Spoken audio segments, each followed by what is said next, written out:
Tommy wiped his dirty hands on an old rag as he looked around his small repair shop. The clock on the wall showed 6:30 p.m., and another long day was finally coming to an end. His back ached from bending over car engines all day, but the pain in his wallet hurt even more. The 42-year-old mechanic had been running his little auto shop for 12 years now. When he first opened the doors, he was full of hope and big dreams. He thought he would build something special in this neighborhood. But lately, those dreams felt more like distant memories. Business was getting harder every month. The big chain stores were taking away his customers with their fancy advertisements and shiny waiting rooms. People drove past his humble shop to get their cars fixed at places that looked more modern and professional. Tommy's shop had old concrete floors, flickering lights, and tools that had seen better days. He walked over to his desk and opened the metal box where he kept his money. Inside were 3 $20 bills, some loose change, and a stack of unpaid bills. The rent notice on top was bright red and demanded payment within 5 days. His stomach twisted into a knot as he counted the money again, hoping somehow there would be more this time. His wife Lisa worked at the downtown diner, pulling double shifts just to help them get by. She would come home exhausted, her feet swollen from standing all day, but she never complained. Their 16-year-old daughter Amy had started working weekends at the local grocery store, bagging groceries and pushing shopping carts. It broke Tommy's heart to see his teenage daughter working instead of hanging out with friends like other kids her age. Last week, Amy had asked if she could join the school's science club. The membership fee was only $30, but Tommy had to tell her they couldn't afford it right now. He saw the disappointment in her eyes, even though she tried to hide it with a smile. That night he lay awake staring at the ceiling, feeling like he was failing as a father. The neighborhood around his shop was full of working families just like his. Single mothers trying to make ends meet, elderly people living on small pensions, and young couples starting their lives together. These were good people who worked hard but didn't have much money to spare. Tommy had built his reputation on being honest and fair. When Mrs. Johnson brought her old car in last month, he could have charged her for a new transmission. Instead, he spent extra time fixing her old one and only charged her for the parts. When the college student down the street needed his brakes fixed but only had $40, Tommy did the work anyway and told him to pay the rest when he could. His friends thought he was crazy for being so generous. "You're running a business, not a charity," his brother would tell him. But Tommy couldn't change who he was. He remembered being young and struggling, and he knew how much it meant when someone gave you a break. Every evening, Tommy would sweep the shop floor and organize his tools, getting ready for another day. He would look at the photos on his desk, one of Lisa on their wedding day, smiling in her beautiful white dress, and another of Amy at her 8th grade graduation, beaming with pride. These pictures reminded him why he worked so hard every day. The shop sat across the street from the community hospital, a small building that served everyone in the area. Tommy often watched ambulances rushing in and out, bringing people who needed help. He knew that hospital wasn't fancy like the big medical centers downtown, but it was there for people who couldn't afford to go anywhere else. Sometimes late at night, when he was working on a difficult repair, Tommy would see the lights still on at the hospital. He knew doctors and nurses were in there taking care of sick people, working just as hard as he was, probably for not much more money. As he locked up the shop that evening, Tommy noticed storm clouds gathering in the sky. The weather forecast had warned about heavy rain and strong winds coming through the area. He hoped the old roof of his shop would hold up through another storm. Walking to his beat-up truck, Tommy thought about tomorrow. He had 2 cars to work on, which would bring in maybe enough money to buy groceries for the week. The rent would have to wait a few more days until Mrs. Anderson paid him for fixing her car. He drove home slowly through the quiet streets, passing houses where families were sitting down for dinner together. Through lit windows, he could see people laughing and talking, and for a moment he felt grateful. Despite all his money troubles, he still had his family. Lisa and Amy loved him, and that was worth more than all the money in the world. At home, Lisa was setting the table with their mismatched plates and old silverware. Amy was doing homework at the kitchen counter, her textbook spread out around her. This was his real treasure. Not a fancy shop or expensive tools, but the love of his family and the respect of his community. That night, as the wind began to howl outside their small house, Tommy had no idea that his life was about to change, in ways he could never imagine. Sometimes the universe has a way of rewarding people who give without expecting anything in return. The storm hit harder than anyone expected. Rain pounded against Tommy's bedroom window like angry fists, and the wind howled so loud it sounded like a freight train passing through their neighborhood. Lightning flashed every few seconds, lighting up the dark sky in bright white bursts. Tommy had fallen asleep around midnight, exhausted from another long day at the shop. But the storm kept waking him up. Each time thunder crashed overhead, he would check the clock and try to fall back asleep. Lisa was tossing and turning beside him, and he could hear Amy moving around in her room down the hall. At exactly 11:47 p.m., someone started banging on their front door. Not just knocking, really pounding hard and fast. Tommy shot up in bed, his heart racing. Who would be at their door this late at night, especially in weather like this? "Tommy, Tommy, please wake up," a woman's voice called through the storm. He grabbed his robe and hurried to the front door, turning on the porch light. Through the peephole, he could see Dr. Rodriguez from the community hospital. She was still wearing her medical scrubs, completely soaked from the rain, and she looked desperate. Tommy quickly opened the door. "Doctor, what's wrong? What are you doing out in this storm?" "Tommy, thank goodness you're awake," she said, breathing hard like she had been running. "I need your help. It's an emergency at the hospital." "Are you hurt? Do you need me to drive you somewhere?" "No, it's not that." She wiped rain from her face with her sleeve. "Our main power went out about an hour ago because of the storm. That's okay because we have a backup generator.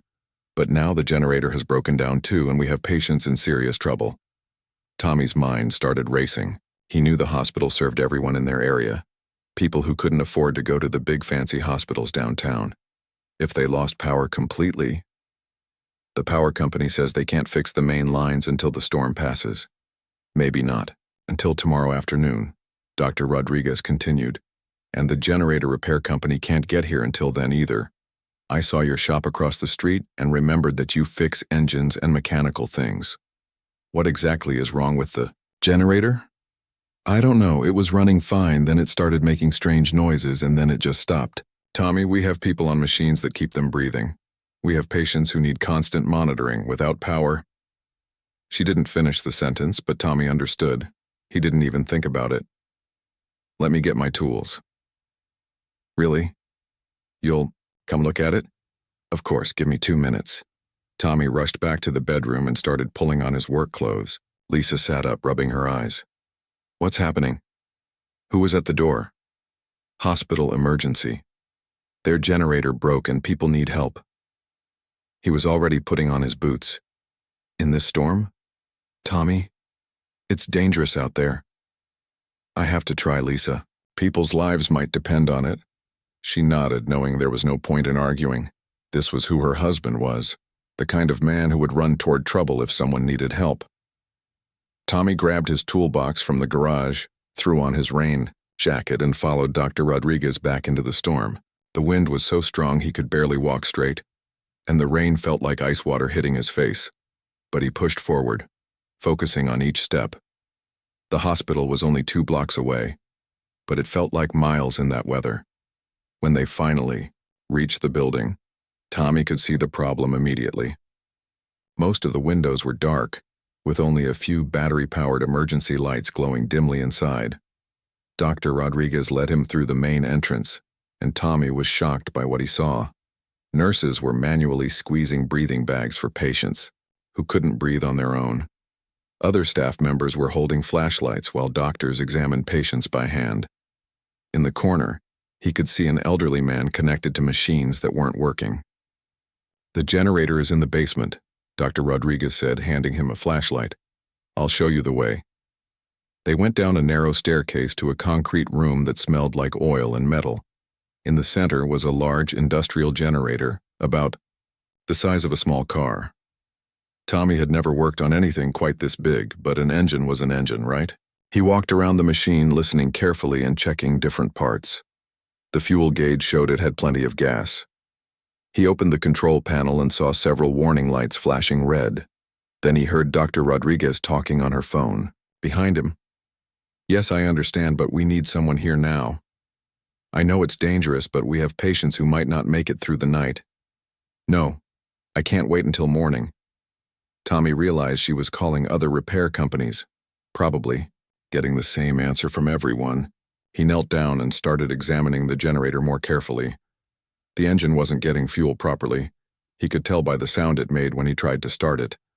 Something was blocked or broken in the fuel system. "Doctor," he called out, "I think I know what's wrong, but I'm going to need some parts and probably a few hours to fix it." She turned around, hope filling her eyes. "You can really fix it?" "I can try.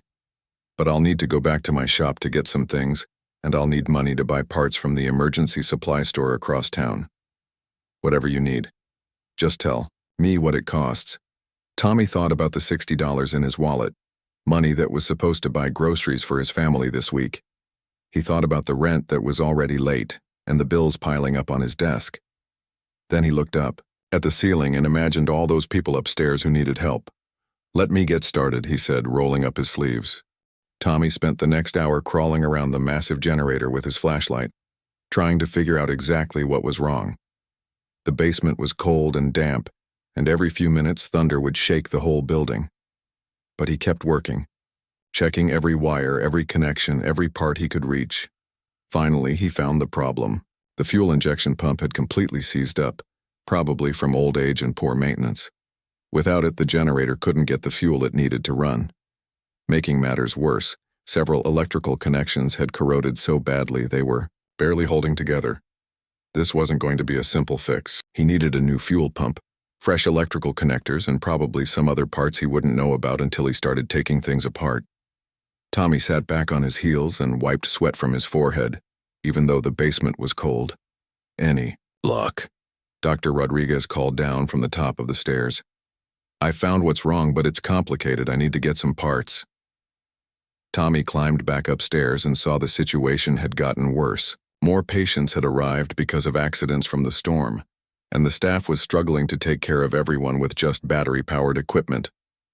Nurses were taking turns manually operating breathing machines, and their arms were getting tired.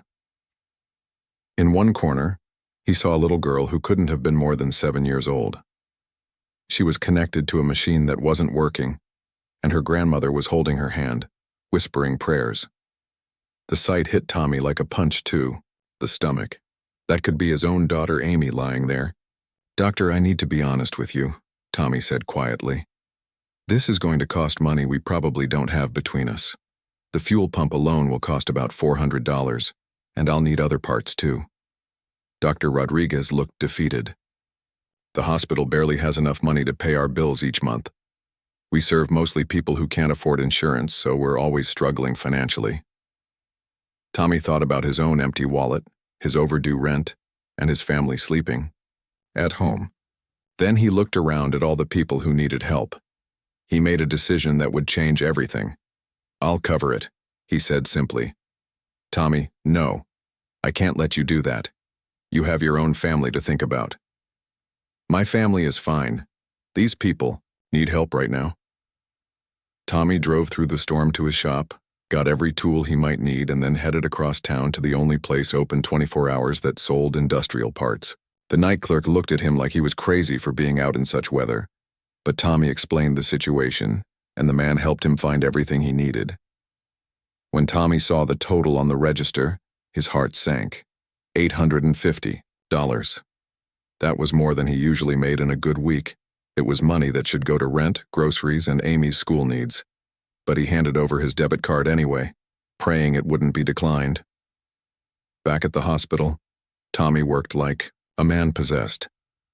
He tore apart the generator piece by piece, replacing the broken fuel pump and rewiring the electrical connections. His hands were cut and bleeding from sharp metal edges, and his back ached from crouching in awkward positions, but he didn't stop.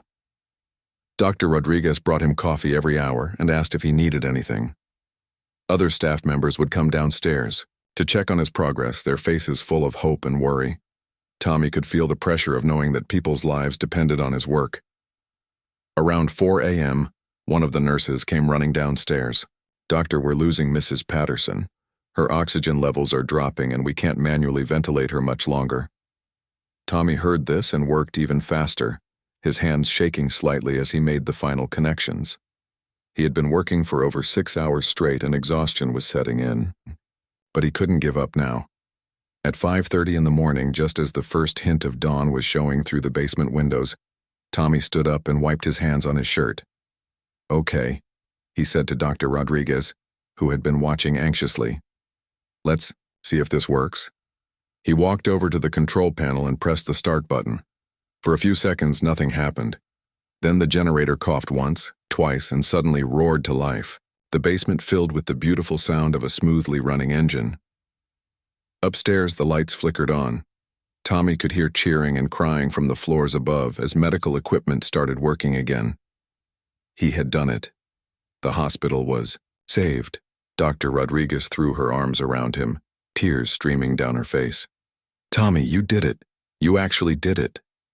They walked upstairs together, and Tommy saw the transformation. Patients who had been in danger were now stable and comfortable. The little girl he had worried about was breathing easily with her oxygen machine working perfectly. Her grandmother looked up at Tommy with tears in her eyes and mouthed, "Thank you." "Tommy," Dr. Rodriguez said, pulling him aside, "I don't know how to thank you. What do we owe you for parts and your time?" Tommy was exhausted, covered in grease and dirt, and he had just spent nearly all the money his family had. But looking around at the patients who were now safe, he felt something he hadn't felt in a long time. He felt like he had made a real difference. "You don't owe me anything, doctor. This hospital helps people who can't afford help anywhere else. I know you don't have extra money lying around. But the parts cost you so much money. At least let us pay you back for those." Tommy shook his head. "Consider it my donation to the community. We all have to help each other, right?" What Tommy didn't know was that one of the nurses had been posting updates about the situation on social media all night. The story of the mechanic who saved the hospital was already spreading across the internet, reaching people he had never met in places he had never been. Tommy woke up the next morning feeling like he had been hit by a truck. Every muscle in his body ached from the long night of crawling around the generator, and his hands were still stained with grease no matter how hard he scrubbed them. But despite being exhausted, he felt good inside. He had helped save lives, and that feeling was worth more than any amount of money. Lisa had already left for her shift at the diner, and Amy had gone to school. Tommy sat at his kitchen table with a cup of coffee, looking at his bank account, on his phone. The number made his stomach turn. After buying all those parts for the hospital generator, he had less than $50 left to his name. The rent was due in 3 days, and he had no idea how he was going to pay it. His phone kept buzzing with text messages and calls from people he barely knew. Apparently, the story about what he did at the hospital had spread all over social media. Friends were forwarding him posts and articles about the mechanic who saved the day. Tommy didn't understand why everyone was making such a big deal about it.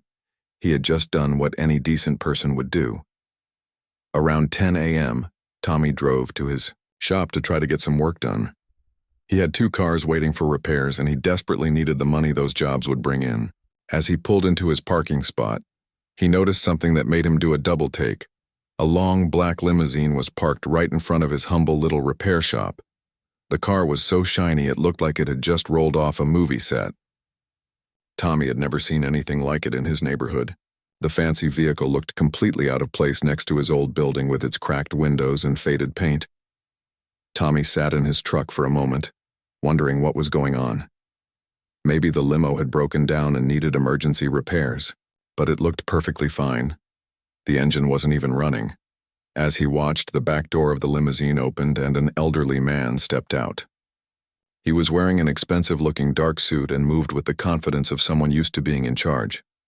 Behind him came a younger woman in professional business clothes, carrying a leather briefcase. Tommy got out of his truck slowly, wondering if these people were lost or looking for someone else. The old man walked straight toward him with purpose, like he knew exactly who Tommy was. "Excuse me, are you Tommy?" the elderly man asked, in a voice that was both friendly and commanding. "Yes. Sir, that's me. Can I help you with something? Is your car broken down?" The man smiled and extended his hand for a handshake. "My name is Robert Sterling. This is my assistant, Janet. I think you're the one who helped us, actually." Tommy shook the man's hand, confused.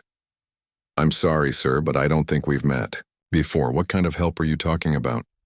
"Last night you saved my granddaughter's life." Tommy's mind raced, trying to understand what this man was talking about. "I think you might have me confused with someone else. I was at the hospital last night fixing their generator, but I didn't save anyone specifically." Janet stepped forward and opened her briefcase, pulling out a tablet. "Mr. Tommy, let me explain. Mr. Sterling's 8-year-old granddaughter, Katie, was one of the patients at the community hospital last night when the power went out. She has a rare breathing condition and was on life support." Tommy's eyes widened as he began to understand. "The doctors told us that if the generator hadn't been restored when it was, Katie might not have made it through the night," Mr. Sterling continued. "When I heard about what you did, I had to come meet you personally. Sir, I just fixed a machine. The doctors and nurses are the real heroes who saved your granddaughter." Mr. Sterling studied Tommy's face for a moment, as if he was trying to figure something out. "Do you know who I am, Tommy?" "No, sir. Should I?" "I'm the owner of Sterling Corporation. We make parts for cars, trucks, and industrial equipment. You might have used some of our products without knowing it." Tommy had heard of Sterling Corporation. They were huge, one of the biggest companies in the country, but he still didn't understand why this important man was standing in front of his little repair shop. "Mr. Tommy," Janet said, "after we heard about what happened last night, Mr. Sterling asked me to do some research about you. We found out about your shop, your family situation, and how you've been helping people in this community for years. We also learned," Mr. Sterling added, "that you spent your own money you couldn't afford to lose, to buy the parts needed to fix that generator. Is that true?" Tommy shifted uncomfortably. He didn't like talking about his financial problems with strangers, especially wealthy strangers. "I did what needed to be done, sir. Your granddaughter and other people needed help." "How much did those parts cost you?" "That's not important. What matters is that everyone at the hospital is okay now." Mr. Sterling smiled. "That's exactly the answer I expected from you. Tommy, I've been successful in business for 40 years, and I've learned to recognize character when I see it. You have something that can't be bought or taught. Genuine kindness and integrity." Tommy looked back and forth between Mr. Sterling and Janet, still not sure what was happening. "I appreciate that, sir, but I should probably get back to work. I have cars to fix and bills to pay." "That's actually why I'm here," Mr. Sterling said. "I want to repay you for what you did, but I suspect you're going to try to refuse my help." "Sir, I didn't do it for money. I don't want anything in return." "I know you don't want anything, Tommy. That's exactly why I know you deserve everything I'm about to offer you." Mr. Sterling nodded to Janet, who reached into her briefcase again. Tommy watched nervously, having no idea that his entire life was about to change in ways he could never imagine. The morning sun reflected off the limousine's windows, and Tommy couldn't help but think how strange it was that something so fancy had ended up in front of his simple little shop. But sometimes, he was about to learn, the most extraordinary things happen to the most ordinary people who do extraordinary acts of kindness. Janet reached into her briefcase and pulled out a white envelope. She handed it to Mr. Sterling, who held it carefully like it contained something precious. Tommy watched nervously, wondering what could be so important about a simple envelope. "Tommy," Mr. Sterling said, "I spent this morning learning everything I could about you. I know your shop is struggling to pay rent. I know your wife works double shifts at the diner just to help make ends meet. I know your daughter has taken a part-time job to help your family, instead of enjoying her teenage years like she should." Tommy felt his face getting red. He didn't like the idea of this wealthy stranger knowing so much about his personal life. "Sir, my family situation is nobody's business but ours." "You're absolutely right, and I apologize for prying. But I needed to understand who you really are before I could do what I came here to do." Mr. Sterling held out the envelope. "This is for you." Tommy stared at the envelope but didn't take it. "Mr. Sterling, I appreciate whatever this is, but I told you I don't want payment for helping at the hospital." "I know what you told me. But this isn't payment, Tommy. This is a thank you gift from a grandfather who still has his granddaughter because of your kindness." Very reluctantly, Tommy took the envelope. It felt heavy, like there was something important inside. He opened it slowly and found a check. When he saw the amount, his knees almost gave out. $50,000. He had never seen so much money in his entire life. "Sir, I can't take this. This is way too much money." "Actually, Tommy, that's just the beginning." Janet stepped forward and opened a folder she had been carrying. "Mr. Sterling's company, Sterling Corporation, has vehicle fleets all over this region. We're offering you a contract to service and maintain all of our trucks, delivery vehicles, and company cars." Tommy's head was spinning. "I don't understand. My little shop isn't big enough to handle something like that." "We'll help you expand," Mr. Sterling said with a smile. "The contract is worth about $2 million per year for the next 5 years. That should be enough to grow your business and hire more mechanics from this community." Tommy sat down heavily on an old tire that was leaning against his shop wall. $2 million a year? He couldn't even imagine that much money. "Mr. Sterling, this is crazy. I fixed one generator. That doesn't make me deserve all this. Let me tell you something, Tommy. I've been in business for 4 decades. I've worked with thousands of people, from employees to business partners to competitors. Most people, when they think nobody is watching, show you who they really are. And it's usually not pretty." Mr. Sterling walked over and sat down on another old tire, making himself comfortable despite his expensive suit. "But you, Tommy, when you thought nobody was watching, when you had every excuse to walk away, you chose to help strangers. You spent money you desperately needed to save people you had never met. Anyone would have done the same thing." "No, Tommy, they wouldn't have. Most people would have said it wasn't their job, or they couldn't afford it, or someone else would handle it. But you didn't hesitate for even a second." Janet pulled out some official-looking papers. "There's one more thing. Mr. Sterling wants to establish a scholarship program at the community college. It will be called the Tommy Rodriguez Memorial Scholarship for students studying automotive repair who also volunteer in their communities." "Memorial? Scholarship?" Tommy looked worried. "I'm not dead." Mr. Sterling laughed. "Sorry, poor choice of words. It will be the Tommy Rodriguez Community Service Scholarship. We want to encourage other young people to follow your example of helping others." Tommy looked at the check in his hands, then at the contract papers, then back at Mr. Sterling. "Sir, I have to ask you something, and please don't take this the wrong way. Why are you really doing this? This seems like way more than just saying thank you." Mr. Sterling was quiet for a moment, looking thoughtful. "Tommy, I have more money than I could spend in 10 lifetimes. I have houses and cars and everything money can buy. But do you know what money can't buy? It can't buy the kind of character you showed last night. It can't buy genuine kindness or integrity." He stood up and brushed off his suit. "My granddaughter Katie is the most important thing in my world. When I almost lost her, and then found out she was saved by someone who didn't want anything in return, I realized something. The world needs more people like you, Tommy. And if I can help you succeed, maybe you can inspire others to be kind too. But there's one condition," Janet added. "You have to promise to stay exactly who you are. Keep helping your neighbors. Keep being honest in your business. Keep being the kind of person who puts others before himself." Tommy looked around his little shop, with its cracked floor and old equipment, and tried to imagine it bigger and more successful. He thought about Lisa not having to work double shifts anymore. He thought about Amy being able to join the science club and maybe even go to college without worrying about money. What if I mess this up? What if I'm not good enough to handle such a big contract? "Tommy," Mr. Sterling said gently, "a man who would spend his last $800 to save strangers is good enough to handle anything. Besides, we'll provide training and support to help you succeed." 6 months later, Tommy's shop had expanded into the building next door. He had hired 5 mechanics from the neighborhood, including 2 young men who had been struggling to find good jobs. His daughter Amy had joined 3 different school clubs and was already talking about college. Lisa had reduced her hours at the diner and was taking evening classes to become a nurse. But the most important thing hadn't changed. Tommy still fixed cars for elderly neighbors at cost. He still helped single mothers who couldn't afford big repair bills. And every month he went back to the community hospital to check on their generator, not because he was paid to, but because he wanted to make sure it was running properly. The people in his neighborhood started calling him Tommy the Helper, and the name stuck.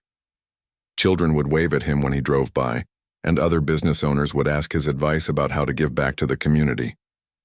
Every year on the anniversary of that stormy night, Tommy would visit Katie, Mr. Sterling's granddaughter. She was growing up healthy and strong, and she always hugged him tight and thanked him for saving her life.